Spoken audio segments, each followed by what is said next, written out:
I'm Frank Slazer. I'm the president and CEO of the Coalition for Deep Space Exploration, which is an industry trade group focused on obviously space exploration, but also space science, space technology development, and STEM education. We're an organization of about 60 companies from all over the country and all different sizes and capabilities. And we are basically an organization I'm really proud to represent, having had an industry background of about 6 different companies, different sizes, different roles in the aerospace industry. And we also have had, I've also had some experience in advocacy in Washington, working on behalf of civil space, national security space, and also commercial programs. My background really was inspired by Apollo. I was really inspired to go into this by the Apollo program back in the 1960s, but it was really informed by my experience in business and the fact that over the years, I often am amused or bemused, I guess, by seeing how space programs get done. And you see people in NASA coveralls doing things. That's not how any of this gets done. It's all done by industry, and NASA would be the first to admit that. They put the industry under contract. They set the requirements, and of course, most importantly, they often provide the funding. But it's really industry that gets it done. And so I'm really proud to be representing industry, and I'm really proud to be part of this sector in the United States, which is again driven by industry and driven by commercial success. I think the timing for this conference is incredible.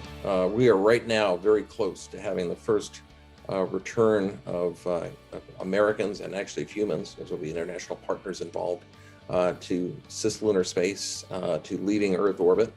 The first SLS Orion launch will happen certainly within the next 6 or 8 months, and probably sooner than that. And then we've got, beyond that, we've got a crewed mission likely to happen within the next couple of years, bringing the next American, the first American woman and next American of color back to the surface of the moon. It's an exciting time. But the other thing that you need to think about is not just accomplishing that goal, not just having flags and footprints, but what do we do when we get there? And trying to think now about what we want to do on the moon, how it's going to improve human society, how it's going to enable further exploration, I think is very timely and very important. And so I welcome this conference.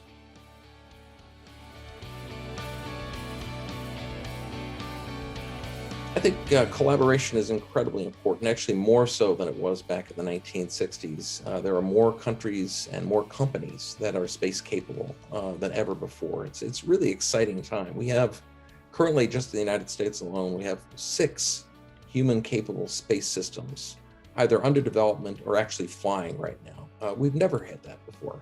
And we have new entrants, including the Indians, interestingly enough, coming into space and wanting to be part of the space community. The United Arab Emirates be another one that's beyond the normal ISS collaboration team, the International Space Station team of the ESA, Great Britain, the Japanese and the Canadians. We've got a whole range of new entrants coming to this field. And on the commercial side, the new developments in launch and satellites and Earth observation and space exploration are just abounding. And it would be really foolish not to tap into that.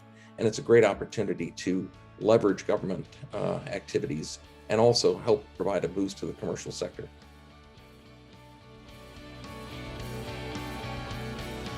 It's probably, candidly, the first thing I'm most looking forward to is actually being physically in presence of other space advocates and industry leaders. I think it's going to be great to be in person.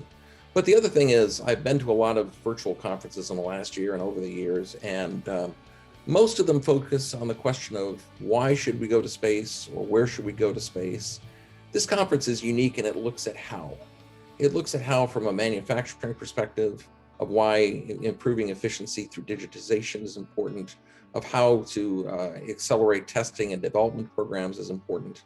And it also showcases a really wide range of the companies that make this happen. And I love going in the exhibit area. I love, just seeing the breadth of companies involved in this industry, from small mom and pop operations to mega corporations. And we're all contributing to the cause, and they're all really making this unprecedented time in human history happen. It's often looked back as the 60s as some kind of a golden age, but we've never had the breadth of the space activity that we have right now. And this conference really showcases all of that.